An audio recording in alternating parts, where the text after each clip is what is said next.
Good day! I am Mylene and welcome to my blog. Today, I am going to show you on how to make an icing. Icing, also known as frosting, is sweet decorative coating used as a filling between the layers or as a coating over the top and sides of a cake. It is used to add flavor and improve a cake's appearance. Icing can also extend a cake's shelf life by forming a protective coating.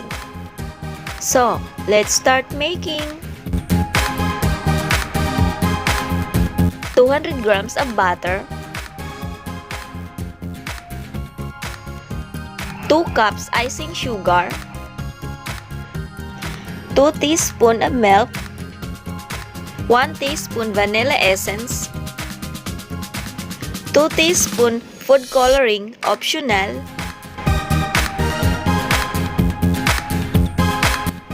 crush the butter using a fork.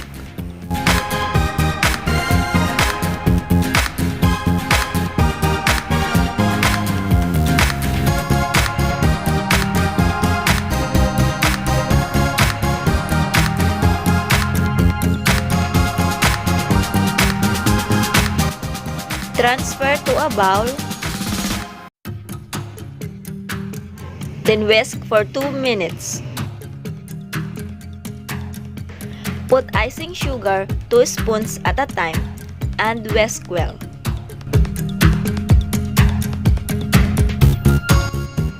Add vanilla essence and continue whisking.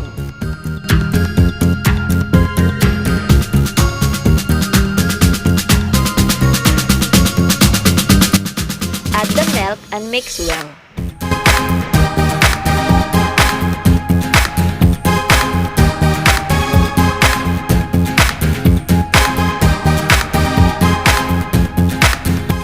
Mix well until you achieve this kind of texture. Buttercream icing is now ready.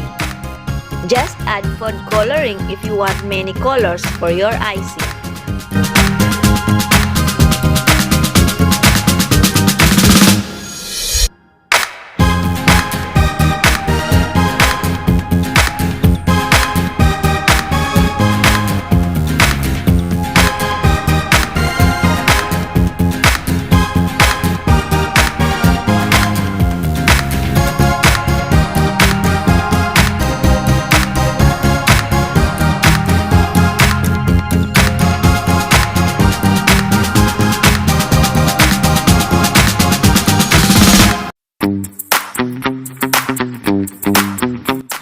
Put on a piping bag.